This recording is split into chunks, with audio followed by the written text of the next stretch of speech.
وہ جگہ جہاں حضور اکرم صلی اللہ علیہ وسلم کی پیدائش ہوئی۔ صفا مروہ سے باہر والے صحن کے سامنے کے حصے میں جو عمارت اور لائبریری ہے، یہ وہی مبارک جگہ ہے جہاں حضور اکرم صلی اللہ علیہ وسلم کی پیدائش ہوئی۔ غار حرا، جبل نور، اور اسی کو جبل حرا بھی کہتے ہیں۔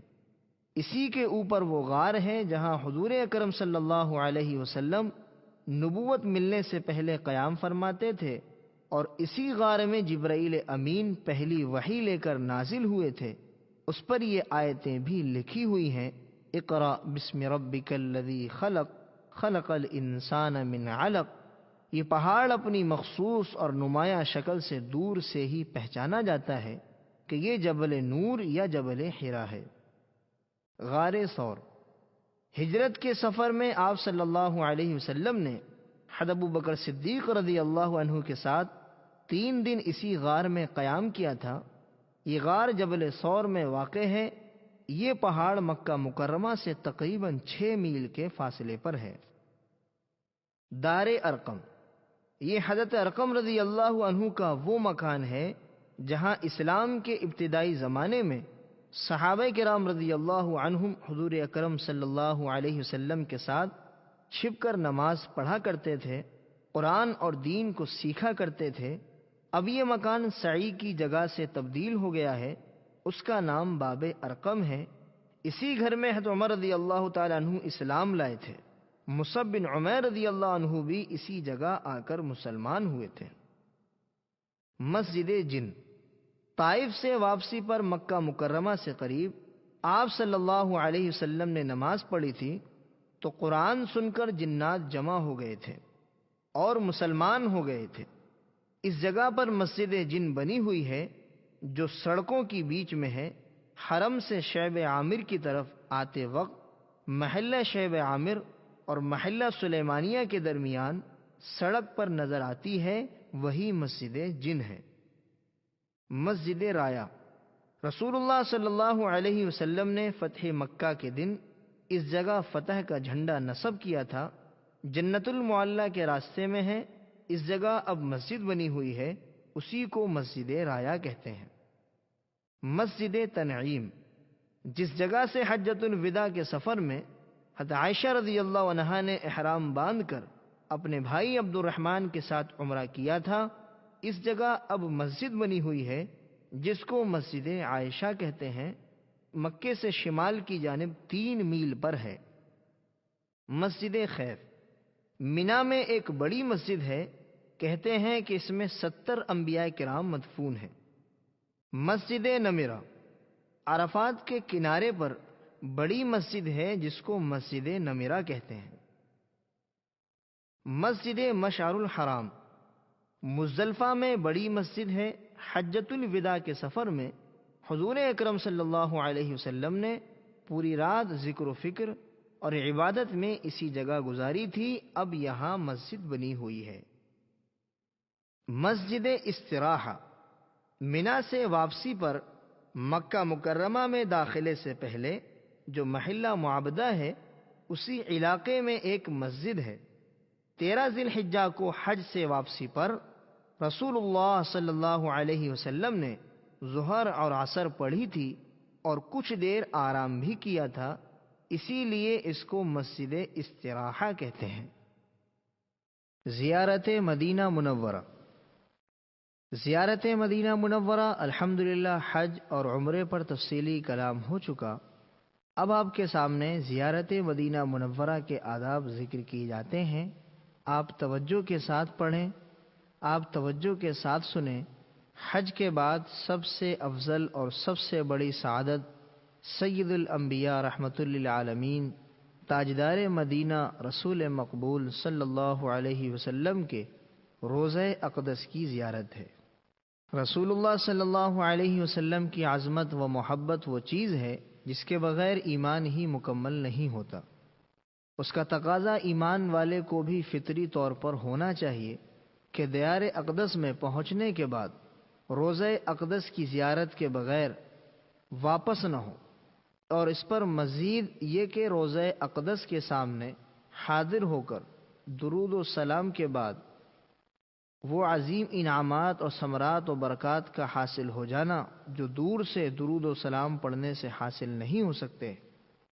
رسول اللہ صلی اللہ علیہ وسلم نے فرمایا، جس نے حج کیا پھر میری قبر کی زیارت میری وفات کے بعد کی تو گویا اس نے میری زندگی میں میری زیارت کی۔ ایک حدیث میں اللہ کے نبی صلی اللہ علیہ وسلم کا ارشاد ہے کہ جس نے میری قبر کی زیارت کی اس کے واسطے میری شفاعت واجب ہو گئی۔ ایک حدیث میں حضور اکرم صلی اللہ علیہ وسلم کا ارشاد ہے، جس نے بیت اللہ کا حج کیا اور میری زیارت نہ کی تو اس نے مجھ پر ظلم کیا۔ دیار حبیب کا سفر۔ جب مدینہ طیبہ کی طرف چلیں تو راستے میں کثرت سے درود شریف پڑھتے رہیں اور محبت نبوی کو بیدار کرنے کے لیے اگر آپ کو ذوق ہو تو نعتیہ اشعار بھی خوب پڑھیں۔ یہ سفر آپ کا بس سے ہوگا۔ بسیں اور گاڑیاں چند گھنٹوں میں آپ کو مدینہ منورہ پہنچا دیں گی۔ آپ کو راستے میں کہیں غسل کرنے یا لباس بدلنے کا موقع نہیں ملے گا، اس لیے مناسب ہے کہ آپ مدینہ منورہ کی روانگی سے پہلے غسل کر لیں اور مدینہ طیبہ کی حاضری کی نیت سے اچھے کپڑے بدل لیں، خوشبو لگائیں، راستے میں خوب ذوق و شوق کے ساتھ درود و سلام پڑھتے رہیں۔ حرمین شریفین کے قیام میں خاص کر مدینہ منورہ میں 5 چیزوں کا خوب اہتمام کریں تاکہ یہ چیزیں ہمیشہ کے لیے آپ کی عادت بن جائیں۔ نمبر 1 گناہوں سے بچنا، نمبر 2 درود شریف کی کثرت، نمبر 3 اتباع سنت، نمبر 4 قرآن کی تلاوت، نمبر 5 دین کی دعوت۔ مدینہ طیبہ میں داخلہ۔ جب مدینہ طیبہ کی عمارتیں اور درخت نظر آنے لگیں تو ذوق و شوق کو بیدار کر کے خوب درود شریف پڑھیں، خشوع خضوع اور تواضع کی کیفیت پیدا کریں۔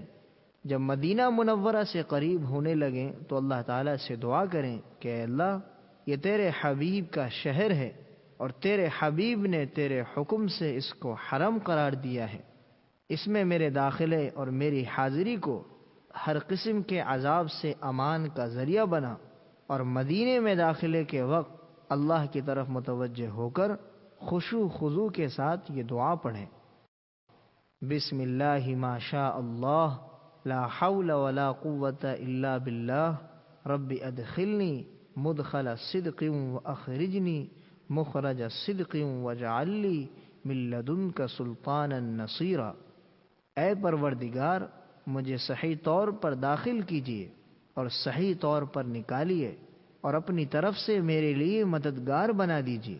پھر چلتے چلتے دعا کریں، اے اللہ، جس کرم سے تو نے مجھے یہ دن دکھایا ہے کہ میں تیرے حبیب کے محبوب شہر میں داخل ہو رہا ہوں، اسی کرم سے تو مجھے یہاں کی خاص برکتیں عطا فرما اور ان تمام باتوں سے میری حفاظت فرما جو ان برکتوں سے محرومی کا ذریعہ ہوں۔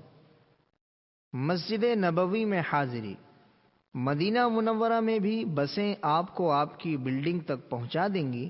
سامان ترتیب سے رکھ کر، ضروریات سے فارغ ہو کر، وضو یا غسل کر کے، کپڑے بدل کر سب سے پہلے مسجد نبوی میں حاضر ہوں۔ یہاں بھی یہ بات دھیان میں رکھیں کہ اگر آپ پر تھکان زیادہ ہو تو آرام کر کے حشاش بشاش ہو کر پھر مسجد نبوی میں حاضر ہوں۔ مسجد میں جب داخل ہوں تو داہنے پیر سے داخل ہوتے ہوئے یہ دعا پڑھیں، بسم اللہ والصلاة والسلام علی رسول اللہ، اللہم اغفر لی ذنوبی وافتح لی ابواب رحمتک نویت سنت الاعتکاف۔ سب سے پہلے مسجد کے اس حصے میں جائیں جو روضہ اقدس اور ممبر شریف کے درمیان ہے، جس کے متعلق خود حضور اکرم صلی اللہ علیہ وسلم نے روضۃ من ریاض الجنہ فرمایا ہے، یعنی یہ جنت کی کیاریوں میں سے ایک کیاری ہے۔ ریاض الجنہ کی پہچان کے لیے سفید قالین بچھا ہوا ہے۔ یہاں پہنچ کر سب سے پہلے 2 رکعت تحیۃ المسجد ادا کریں۔